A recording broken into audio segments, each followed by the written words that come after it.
मैं भी तो जाट हूँ, आपको मैं जाट नहीं लगता? लोगों ने वो भ्रम तोड़ दिया कि हिंदू साइकिल को वोट नहीं देता। संगीत सोम की गलती है, जब उसे पता था कि तुझे बुराई तो मिलनी है, मुझे सपोर्ट कर देता, मेरे ढब्बू सहारा कर देता, मैं 1 लाख से जीत जाता, 1.25 लाख से। नमस्कार, मैं हूं केशव मलान। आज हमारे खास मेहमान हैं मुजफ्फरनगर सीट पर पूर्व केंद्रीय राज्य मंत्री संजीव बालियान को हराकर संसद पहुंचने वाले सपा के सांसद हरेंद्र मलिक जी। बहुत बहुत स्वागत है सर आपका खबर इंडिया पर। सबसे पहले आपको जीत की बहुत बहुत बधाई। धन्यवाद साहब। कैसे देखते हैं इस जीत को, आप किसको श्रेय देना चाहेंगे आप? देखिए, जीत तो पार्टी की है, पार्टी नेता की जीत है, पार्टी के राष्ट्रीय नेतृत्व ने, यानी आदरणीय अखिलेश जी की नीतियों को जनता ने पसंद किया, मुझे वोट दे दिया। इनका जो किसान आंदोलन में जो इन्होंने 750 लोगों को शहीद किया था, उस पर भाजपा के जो कैंडिडेट थे उनकी चुप्पी, जो लड़कियों के साथ ज्यादती हुई वो भी एक बड़ा कारण था, जो माइनॉरिटी के साथ बदतमीजी हुई, नाम और लिबास देख करके घुटने में गोली मार दी, जवानी लंगड़ी कर दी, कई कारण थे। किसान का एमएसपी का मामला था। जो लोगों ने भाजपा से नाराजगी दिखाई और मुझे आशीर्वाद दे दिया। हार जीत तो ये चुनाव में एक आवश्यक वो है, मैं नहीं मानता इससे कोई बहुत बड़ा हो जा, आदमी छोटा हो जा। अब की बार आशीर्वाद मुझे मिल गया, पर अयोग्य वो 9 उम्मीदवार भी नहीं है जो उनसे चुनाव हारे हैं, वो भी अच्छे लोग हैं। लेकिन इसकी खास बात यह कि आप 4 चुनाव हारे और उसके बाद में 5वीं ये जो चुनाव है उसे जीतते हैं। ऐसा इसमें आप कौन सा ब्रह्मास्त्र मानते हैं जो एक आपके सर पर जीत का सेहरा बांधता है? देखिए, मैं बताऊं, चुनाव लड़ने में अपनी कोई योग्यता नहीं होती। जनता जनार्दन है, जिसे आशीर्वाद दे उसे आशीर्वाद दे दे, इसे नहीं देती नहीं देती। मुझे आशीर्वाद पहले नहीं दिया, अब दे दिया, बात खत्म हो। लेकिन जैसे ही आप जीत करके मैदान में आते हैं और सबसे पहले हमने आपका वीडियो देखा जिसमें आप जीत का एक बदला श्रेय न दे करके एक आप बदला कहते हैं उसे, जिसमें आप कहते हैं कि भाई ये जीत जो है चारू पर हमले का बदला है। और जो एक तुगलक जो रोड है वहाँ से जो सामान खाली कराया गया उसका बदला है। जो हाथरस में जो लठ कांड हुआ था ये उसका बदला है। क्या मानते हैं? नहीं, वो जो बेईमानी से हराए थे बागपत और वो मुजफ्फरनगर 19 में, उसका बदला था। देखिए, मैंने ये कहा जीत का कि ये जीत जो है, मैं श्रद्धेय चौधरी महेंद्र सिंह टिकैत और धरतीपुत्र श्रद्धेय मुलायम सिंह यादव और किसान नेता चौधरी अजीत सिंह जी को श्रद्धांजलि के रूप में अर्पित करता हूँ। ये जीत उनको अर्पित है। और किसानों में गुस्सा था। समाजवादी पार्टी का कोर वोटर मुझे जम के मिला, कोई कोताही नहीं की। लोगों ने वो भ्रम तोड़ दिया कि हिंदू साइकिल को वोट नहीं देता। हमारे मुजफ्फरनगर में, पश्चिम उत्तर प्रदेश में, वो भ्रम टूटा। हर मोहल्ले में हमें वोट मिला, शहर में मिला। उन मोहल्लों में मिला जहाँ कोर वोटर नहीं रहता, जहाँ मुस्लिम समाज के लोग नहीं रहते, वहाँ भी जम के वोट मिला और मुस्लिम समाज ने खूब वोट दिया। जहाँ तक बात रही कमेरों की, किसान की, हमारे साथ कमेरे थे। कमेरा हिंदू हो, हिंदू भी साथ था, मुसलमान हो, मुसलमान भी साथ था। कमेरे हमारे साथ रहे, जो धर्मांध लोग थे, जो धर्म भीरू, जो इस बात में थे कि भाई हिंदू मुसलमान की लड़ाई लड़नी है, या कुछ डरे हुए लोग थे, भयभीत थे कि उनके साथ पता नहीं क्या हो जाएगा, या कुछ खरीदे गए थे, उन लोगों को छोड़ करके सबने वोट किया, जम करके वोट किया। और मैं उन 2 सेगमेंट, असेंबली सेगमेंट में ज़्यादा जीता हूँ। एक तो हमारे भारतीय जनता पार्टी के सम्मानित साथी जिस क्षेत्र के थे, चरथावल में, उसमें ज़्यादा जीता हूँ मैं। एक जहाँ किसान यूनियन का मुख्यालय था और जहाँ चरण सिंहवादी ज़्यादा रहते, उसमें ज़्यादा जीता हूँ। तो मैं 36 कौम की ने मुझे वोट किया और 36 कौम का आशीर्वाद मिला। और अब जीतने के बाद तो मैं सब नहीं किया, तो अब अंदाजा खुद लगा लो चरण सिंहवादी किसे मिले। लेकिन जीतने के बाद में जब खासतौर पे संजीव बालियान अपनी हार का ठीकरा फोड़ते हैं, पूर्व विधायक जो रहे संगी सोम, लेकिन वो एक और आरोप लगाते हैं कि उन्होंने आपका साथ दिया, आपको चुनाव जिताने के लिए उन्होंने मेहनत की है। आप क्या मानते हैं कि उनकी वजह से चुनाव जीते आप? ऐसा है, मेरी बात सुनो, ये गलत परंपरा है।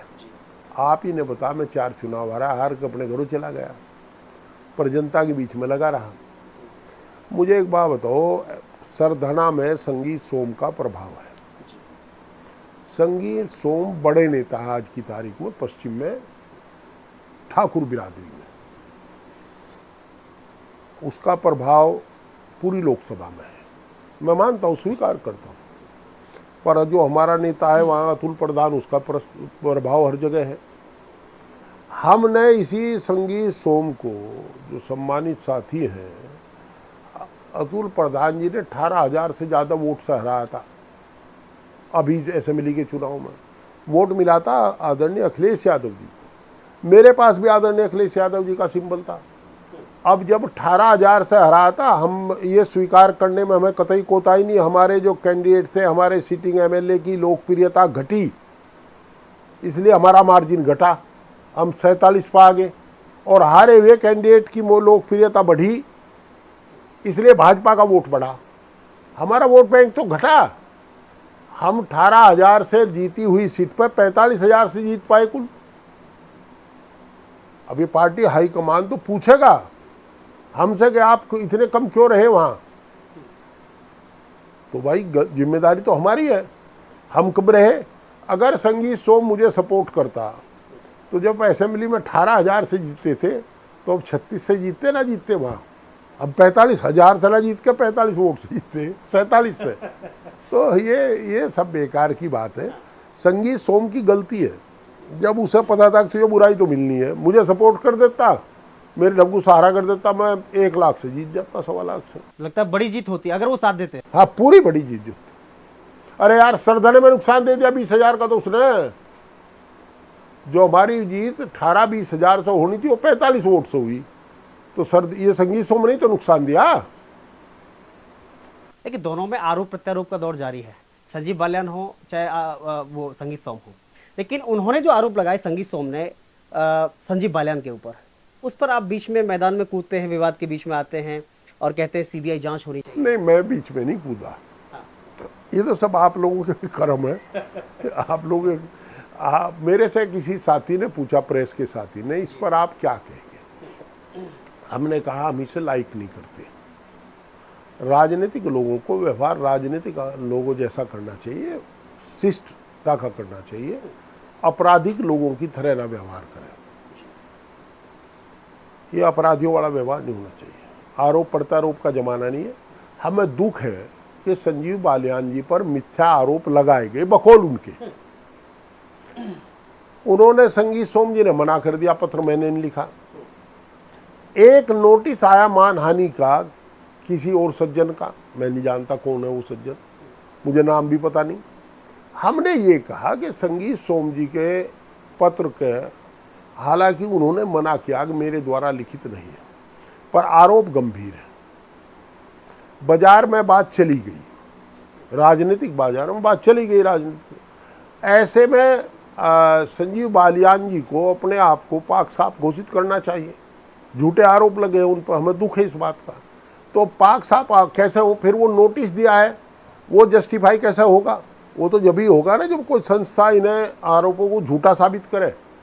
तो हमारा तो ये अनुरोध था, मैंने ये कहा था कि मैं अनुरोध करूंगा, ये जानते हुए कि मेरे अनुरोध को अन्यथा लेंगे, कि वो इसकी सीबीआई जांच करावे और आदरणीय प्रधानमंत्री जी से अनुरोध कर ले कि मेरे एक तरह से चरित्र पर आरोप लगाए हैं, मेरा राजनीतिक चरित्र प्रभावित होगा, मैं निष्कलंक घोषित हो सकूं, इसके लिए इसकी सीबीआई जांच करा दी जावे। अगर मेरे पे कोई आरोप लगाता है हरिंदर मलिक जेब काटे, तो मैं नहीं तो कहूँगा भाई जांच करवा लो किसकी काटी। काटी तो पता लग जाए, नहीं तो निर्दोष साबित हो जाऊंगा। तो सीबीआई जांच कराने में हर्ज क्या है।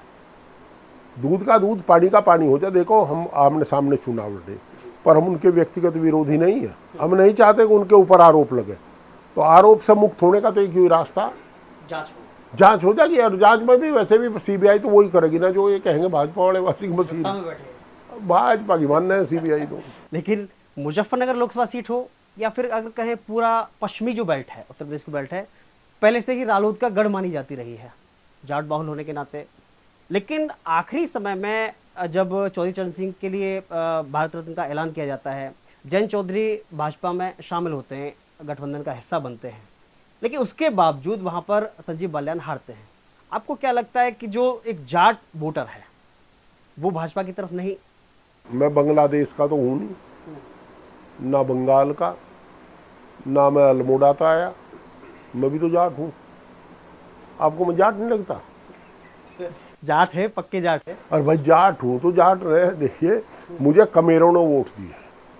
हम जातिवादी राजनीति नहीं करते, क्योंकि हम चरण सिंहवादी हैं। और चरण सिंह ये कहते थे कभी जातिवादी राजनीति ना करो, तो हम जातिवादी राजनीति नहीं करते, हम वर्गवादी राजनीति करते हैं। और हम कमेरों की लड़ाई लड़ रहे थे। कमेरों ने हमें वोट किया, चाहे वो मुसलमान था, चाहे हिंदू था, चाहे सिख था, चाहे ईसाई था, चाहे वो वैश्य था, छोटा दुकानदार था, चाहे ठाकुर था, चाहे गुजर था, चाहे कश्यप था, पाल था, सैनी था, प्रजापति था, सेन था, स्वर्णकार था, स्वच्छकार था, खटीक था, सब ने हमें 36 कौम ने, ब्राह्मण था, सब ने वोट किया।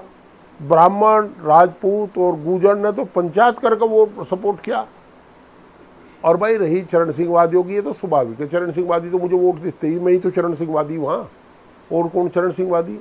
मेरे काम को देख करके, मेरे लिबास को, मेरी भाषा को देखकर कह दोगे कि आदमी 5 बार हाउस का सदस्य पहले रह चुका। मैं कोई संपत्ति कमाई है? किसी ने संबंध कमाए, किसी ने संपत्ति कमाई, सबको मिला। आप खुद जाट समाज से आते हैं, आप वर्तमान स्थिति में अगर ये सवाल रखा जाए तो खुद को जाटों का नेता मानते हैं या सपा का नेता मानते हैं? मैं चरण सिंहवादी व्यक्ति हूँ, समाजवादी पार्टी का MP हूँ और कमेरों का नेता हूँ। संबंधों को लेकर के बड़ी चर्चाएं रहती हैं संजीव बालियान और आपके बीच में, भले ही आप वैचारिक तौर पर धुर विरोधी हो, लेकिन एक वीडियो बड़ा पुराना है, वायरल हुआ कि जब आप दोनों साथ में खाना खा रहे हैं, एक दूसरे को प्लेट दे रहे हैं, तो आपके व्यक्तिगत तौर पर कैसे संबंध हैं? व्यक्तिगत तौर पर अच्छे संबंध है हमारे, मिलते हैं, दुआ सलाम करते हैं, एक दूसरे का सम्मान करते हैं, ऐसी कोई बात नहीं है। हम लोग शिष्ट लोग हैं, वो भी हमारा सम्मान करते हैं, हम उनका सम्मान करते हैं। परिवार का कोई आदमी मिलो, हम एक दूसरे का सम्मान करते हैं। हमारे सबसे पहले हमारे उनके पिताजी ने हमारा सहयोग किया, पर मैंने कभी ज़िंदगी में उनसे हाथ नहीं मिलाया।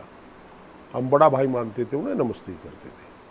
मुजफ्फरनगर में जो कबाल कांड हुआ, उसके बाद में मुजफ्फरनगर बेहद चर्चा में आता है। उससे संबंधित केवल एक सवाल कि कुछ लोग सोशल मीडिया पर तरह तरह के तंज करते हैं कि जब कबाल कांड हुआ था तो उस समय आप कहाँ थे? मैं, देखिए, मैं ना तब सांप्रदायिक था ना आज सांप्रदायिक हूँ, ना भविष्य में सांप्रदायिक हूँगा। जहाँ तक कबाल कांड की बात है, जिस दिन वो कांड हुआ मैंने पूरी कोशिश की कि ना हो पावे। हमारे यहाँ कमिश्नर थे मंडलायुक्त सुधीर श्रीवास्तव, उन्होंने मुझे फ़ोन करके कहा कि आप चले जाओ और उन्हें रोकने का प्रयास करो। हमने रोकने का प्रयास किया, पर भीड़ में कोई नेता नहीं था। ये संजीव बालियान खड़े थे, ये उस समय नेताओं की श्रेणी में नहीं आते थे, और हम ऐसे लोग उसमें थे जिन्हें हम जानते नहीं थे, हम भी नहीं जानते थे, वो प्रायोजित लोग थे, और उन्होंने वो सब कांड कराया था।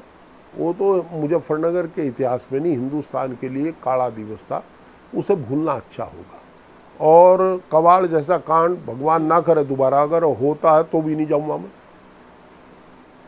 क्योंकि जो लोग ये सवाल करते हैं उनसे पूछो, जो लोग जेल गए, जो आदमी चले गए, मर गए, उनको तो आप जिंदा नहीं कर सकते, पर जो जेल गए हैं, जिन्होंने झूठे मुकदमे झेले हैं, उनकी क्या मदद कर दी इन्होंने? सारे देश में से चंदा हुआ, उन्हें मिला क्या? हमें चंदे का पता है कहाँ कहाँ से हुआ, और हमें ये पता उन्हें क्या मिला है, और हमने सजा भुगती है। पंकज मलिक 17 का चुनाव केवल इसलिए हार गए कि उनकी विधानसभा की जो बयान था उसको प्रचारित कर दिया इन्होंने गाँव में। हम लोग जो कहते थे, आज उन्हीं चरण सिंहवादियों ने मुझे जिताया है जो दंगे के पक्ष थे। आपको जानकारी होगी, मुस्लिम भी सारा चरण सिंह के साथ वोट करता था, किसान करता था, कमेरा करता था, और मुझे भी कमेरों ने वोट किया।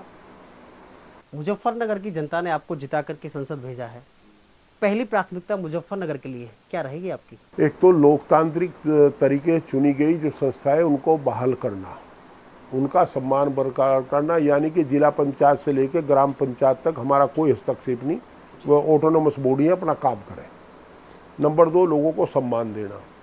और नंबर 3, जो उनकी भावनाएं हैं तदनुसार हमें वकालत करना, उनकी लड़ाई लड़ना, सड़क से लेकर के संसद तक। आप इंडी गठबंधन के अहम हिस्सा हैं, समाजवादी पार्टी, उसी के आप नेता चुन करके वहाँ पहुँचते हैं। तो जो एक खटाखट वाली जो स्कीम आई थी, उसके बाद में कार्यालय के बाहर जो भीड़ लगी है, उस पर आपकी क्या टिप्पणी है? देखिए, मैंने सुनी नहीं हुआ स्कीम, हम तो चुनाव में थे, बात हम गांव के लोग हैं, हमें तो किसान वाली तो सुने हैं जी। जब एमएसपी का मामला लड़ेंगे, हमारी लड़कियों के साथ, हमारी बहनों के साथ बदतमीजी हुई, उसका हम गुस्सा है जी। हमें, वो ये नहीं खटपट नहीं जानते हम भाई। एक आखिरी सवाल, आप राजनीति के धुरंधर हैं और सफलता की एक सीढ़ी आपने बड़ी चढ़ी है, ऐसे में राजनीति में आप अपना आदर्श किसे मानते हैं? मैं 50 बार कह चुका, हम चरण सिंहवादी व्यक्ति हैं। वर्तमान राजनीति मैं ये कह रहा हूँ कि मैं चरण सिंहवादी व्यक्ति हूँ। चौधरी चरण सिंह हमारे राजनीति में इष्ट देव हैं। मैंने संजय गांधी के साथ भी काम किया, वो अच्छी तरह मुझे जानते थे, बाय नेम बाय फेस। मैं उनके साथ जेल भी रहा, और परंतु इष्ट देव हम चौधरी चरण सिंह को मानते हैं। हम ये मानते हैं अगर चौधरी चरण सिंह राजनीति में ना होते तो गांव गरीब का बेटा कभी एमपी एमएलए ना बन पाता उत्तर भारत में। ये उनकी देन है कि आज कोई भी बन जाता है, अब तो ठेकेदार बनने लगे। और आज की तारीख में तो भाई, जब मैं पार्टी में हूँ समाजवादी में, तो अनुशासन के नाते मुझे अपने पार्टी के प्रेसिडेंट को फॉलो करना है। हम उनका अनुसरण करेंगे जो हमारे राष्ट्रीय अध्यक्ष जी कहेंगे, लेकिन आदरणीय अखिलेश यादव जी। लेकिन चरण सिंह के नाते वर्तमान में भाजपा में गठबंधन में है, तो जब सपा से दूरी बना करके उधर जाते हैं, दुख हुआ? देखिए, दुख हुआ, परंतु वो पढ़े लिखे आदमी है। अपनी पार्टी के राष्ट्रीय अध्यक्ष को कोई परिस्थिति रही होंगी, उन्होंने निर्णय ले लिया, पर उनके निर्णय की तो आलोचना करते हैं आप लोग, प्रेस के लोग। नीतीश कुमार जी के निर्णय क्यों नहीं आलोचना करते भाई आप? नीतीश कुमार नहीं गए, अगर नीतीश चला जा तो ठीक, और जयंत चौधरी चला जा तो गलत। यार ऐसा ना करो, नीतीश जी से पूछो, जो कर नीतीश जी गए, जयंत जी चले गए। और हमें जयंत चौधरी का हम सम्मान करते हैं, परंतु एक बात साफ करते हैं आपसे, चौधरी चरण सिंह किसी की बपौती नहीं है। न क्षेत्र, जाति, धर्म, परिवार की सीमाओं से चौधरी चरण सिंह को नहीं बांधा जा सकता। वो व्यक्ति नहीं, विचारधारा थे, व्यक्तित्व थे। और बहता समुद्र और बहती नदी कभी बनती नहीं है, विचारधाराओं को आप सीमाओं से नहीं बांध सकते। चौधरी जयंत सिंह का बहुत सम्मान हम करते हैं, बड़ा स्नेह करते हैं, बहुत सम्मान करते हैं। वो अच्छे आदमी, अभी को उन पर व्यक्तिगत कमी है भी नहीं, परंतु हमारे आदर्श चरण सिंह थे, उन्हें आदर्श मानने से कोई रोक नहीं सकता। कभी सपा में लाने का प्रयास भी करेंगे, कभी मौका मिला? यार एक बात बताओ, मैं तो अपनी पार्टी का राष्ट्रीय महासचिव, वो अपनी पार्टी के राष्ट्रीय अध्यक्ष। कहाँ भाई, मैं, मेरा उनका स्तर कहाँ मिले, मैं कहाँ कैसे लिया मैं उन्हें? वो बड़े नेता हैं। एक दिन आएगा जरूर ऐसा कि वो किसान हित में शायद कभी उन्हें 750 किसानों की शहादत और वो तमाम मुद्दे मथुरा से लेकर के मुझे सब मैंने गिनवाए, उनकी याद आ जावे। कभी कोई ऐसा दिन आया और उधर से कोई संदेश मिला तो तब विचार, तब देखेंगे भाई क्या करना। फिर हमें मोहब्बत ही भाई, उनकी लगाव तो हम रखते हैं उनसे, उस परिवार से, पर राजनीति अलग करते हैं। बहुत बहुत धन्यवाद हमसे धन्यवाद के लिए, हमें साहब, समय देने के लिए। धन्यवाद एक बार साहब, पुनः आपको बहुत बहुत बधाई। धन्यवाद साहब, बहुत बहुत धन्यवाद।